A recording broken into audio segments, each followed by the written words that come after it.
Hello and welcome. I have Ritesh with me. Congratulations, Ritesh. You qualified your NET exam in the subject of management in 2018. How are you feeling after qualifying this exam? See, it's a great feeling. I have heard so many people entering into academics and then doing NET, and I've heard that NET is not that easy, and I felt so. But then it's always good. It's a very good feeling to clear it. I'm sure.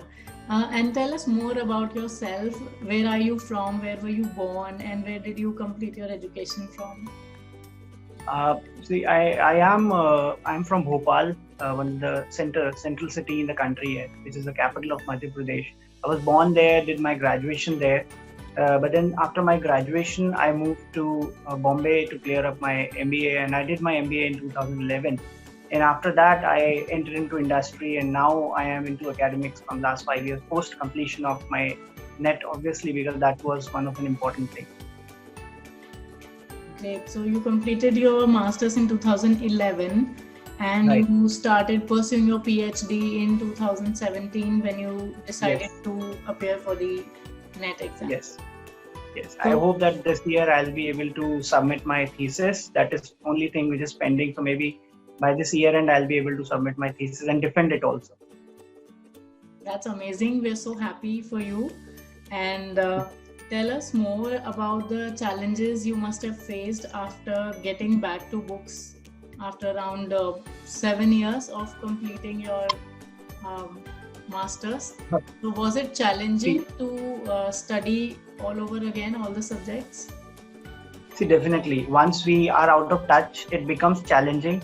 And when also you enter into an area and you prepare your forte, like my area was into finance post my MBA. So it was very difficult to understand other subjects, specifically HR and marketing. So even though marketing seems a bit easy, but HR is very tough because a lot of theories are there, and these theory make it challenging. So for me, what the challenge is to get again to the books, and then another challenge is to cope up with the HR and marketing. So how did you cope with this challenge, and how did you go about studying HR and marketing? Because of course you did qualify the exam, so you must have done something right. So throw some light on that, please. Okay.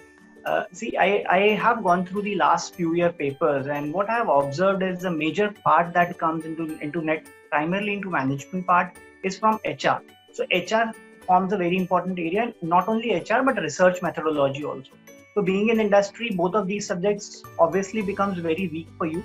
So then I subscribed to human paratus material, and from there I have gone through HR and marketing, and I found it really interesting. Once I started reading, it felt like, okay, this was not out of the touch. And when I started, these notes had made things very simple for me, and thus it became very easy for me. And then I would definitely, because my wife is also appearing for NET and she's also studying from that material. So we in our family are very much fond of human paratus material, and I would say that these are the material that has helped me overcome those challenges. And coming to paper one, do you think that paper one needs equal attention, and how much time did you dedicate as per se for paper one? See, paper one definitely needs equal attention. If we think that if we are not giving it attention, primarily you have to clear both.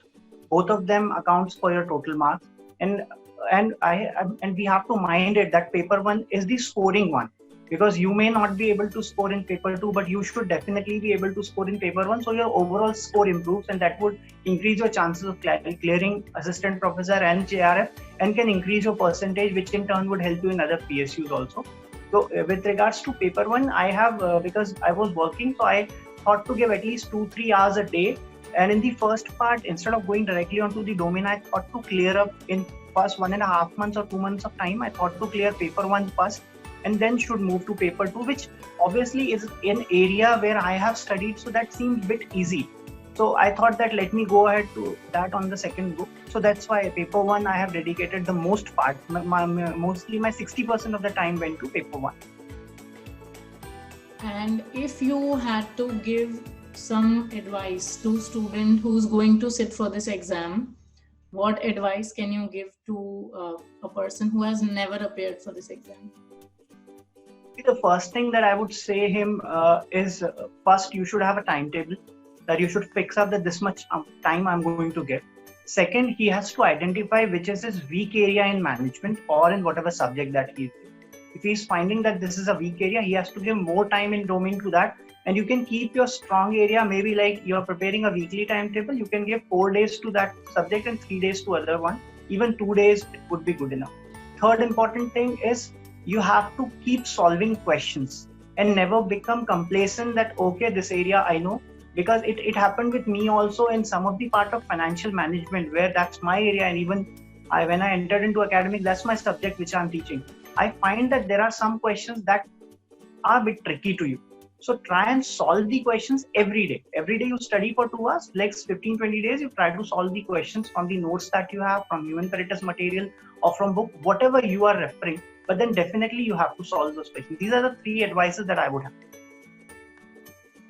And about some time management tips, you were pursuing your PhD and you were also teaching at that time. Yes. So how did you find time and how did you manage your time and energy, I would say? Right.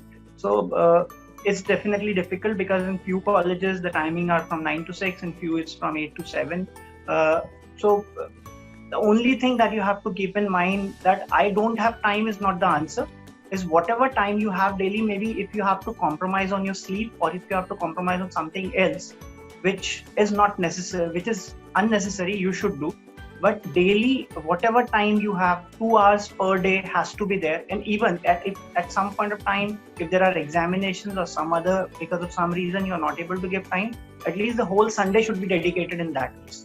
So I'm not saying that if you're not able to give it on a daily basis, maybe it's not okay, but I would still say then your Sunday should be completely dedicated to it. If you have to prepare a timetable, I used to wake up early in the morning. That's the best time to study. So I would say if you could wake up at 5 and do it till 7, that is always a good thing. If you could do, it would give you better results. That's my suggestion. That's amazing. And tell us about the opportunities that opened up for you after qualifying the exam, and how did this change the scenario in the job front? Right. Since I had an objective to remain into academics, but the one thing that everybody has to understand that NET is not only about academics, it will also open up a lot of space in India and abroad as well, because a lot of PSUs or similar PSU companies like in Singapore and in China, Nepal, Sri Lanka, they accept NET scores. And in India, BHEL, ONGC, GAIL, SAIL, all these organizations also accept your NET scores. So if you clear NET, definitely academics is what is required, because in academics without NET, your assistant professor eligibility is not there. And in terms of PSUs, if you clear it, at least you are eligible to appear for the interview, or at least you are the candidate who could be a prospective for them. So there are a lot of opportunities, ample opportunities available for you, and it will also help you once you prepare for NET. It will also help you to know something which is not your forte. If my area is finance, then I would be able to understand HR, marketing, research, teaching methodology. And teaching methodology, paper 1, as earlier also we said, those taxonomies, Bloom's taxonomy and all these terms seems a bit new to us, but then these are the things which comes handy for us, which are very, very important. Thank you, Ritesh. Those were some very useful tips.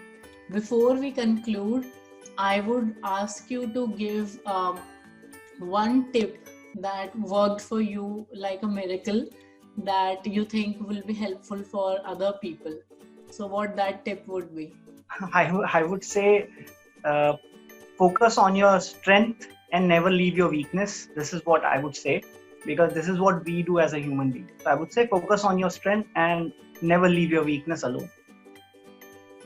That's amazing, and I can't stop talking to you, and you have so much to say. But thank you so much for taking out time and doing this with us. I'm sure your tips are going to help someone who's apprehensive about sitting for this exam. And thank you so much for doing this. Thank you.